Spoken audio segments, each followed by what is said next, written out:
Hello everybody. So I just wanted to give a little update on our bee honey haven because there has been a lot of changes in the last few weeks, and one of the most exciting things is that we planted some wildflower seeds, and slowly but surely, because of there's been a lot of rain as of late, the seeds have started to sprout, and then oh my gosh, the flowers came out of nowhere. So I wanted to show you guys because it's just beautiful, and obviously it's very important for bees to have flowers to pollinate, and these are the types of flowers that bees really enjoy, specifically the cosmos. So you're going to take a look here. Let's see. There you can see. Take a long shot. So you got all the cosmos, and you've got these beautiful whitish flowers and some blue and purple, but they've been loving them. You got some pink cosmos, but one of the most exciting things for me has been that when we planted this garden a little while ago, meaning like a few months ago actually, we planted some other types of flowers, just a lot of variety, because that's very good for them, but also that you have more than one of the same, like kind of grouping them basically. And so one type of flower that I think the bees really like is, because it's almost like a little runway for them to like go up in. They like anything that is like tubular. So you can see my foxglove. Let's see if I can get a little picture. There you go. Look at that beauty.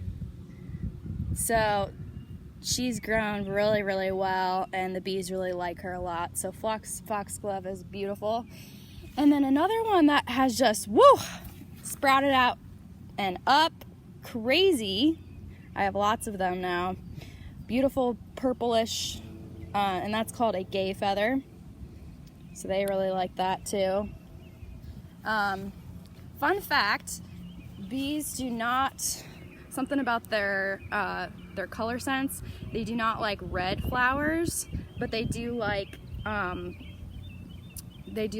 white and yellowish and pinks and blues, especially blues.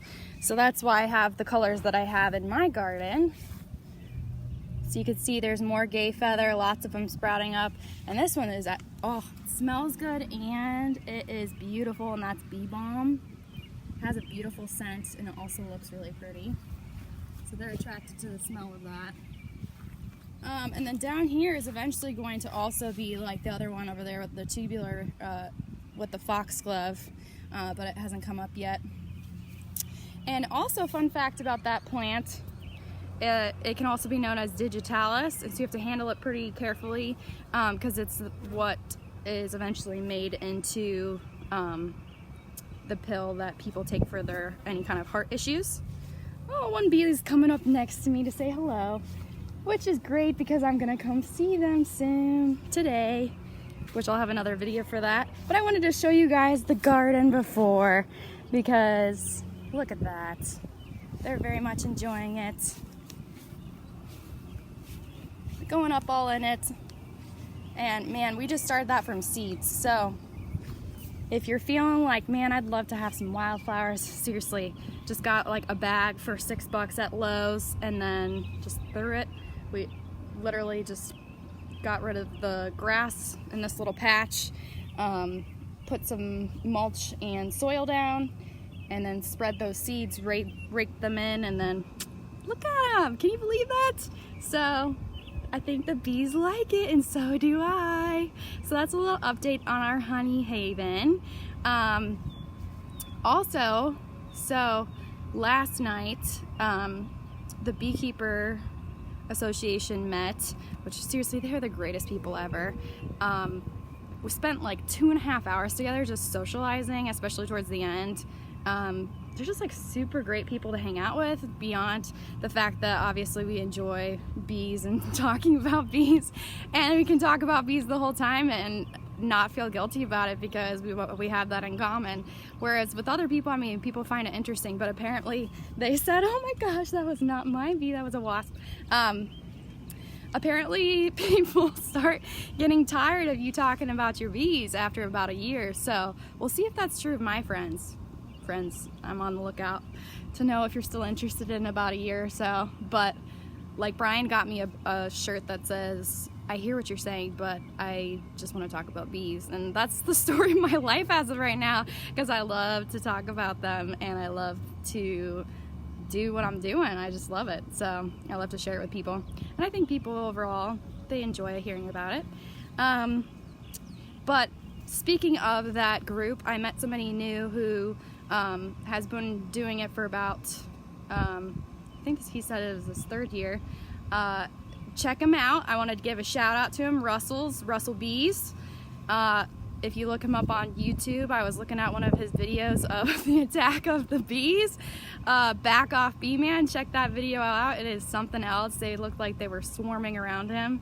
So super, super cool. It was really good to meet him. Always good to connect with new beekeepers. Had some good talks with Jody, of course, my bee mentor. I made her and another guy named Jeff, which he's awesome too. He's got 160 hives and does it full-time, his full-time business.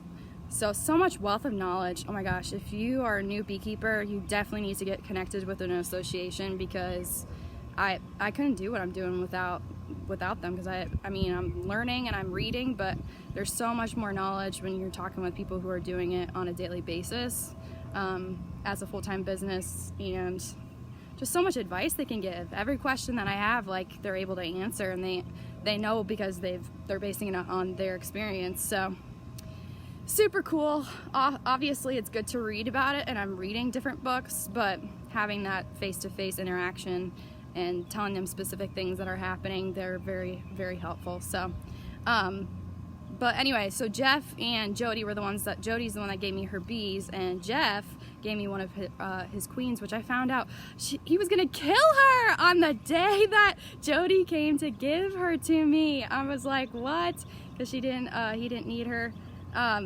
So the fact that we have a bee that could have been killed, oh my gosh, it's so great. So our queen is saved. So happy that we could provide a home for her. Which, by the way, that's what we're going to, I solo am going to inspect today. So I'll talk about that more in my next video. But for both of them last night, I made them both a couple of pies. Some Kentucky bourbon pecan pie, of course. Can't go to any party without that. And a strawberry lover's pie, which my friends know is one of my most famous pies, and people really enjoy it.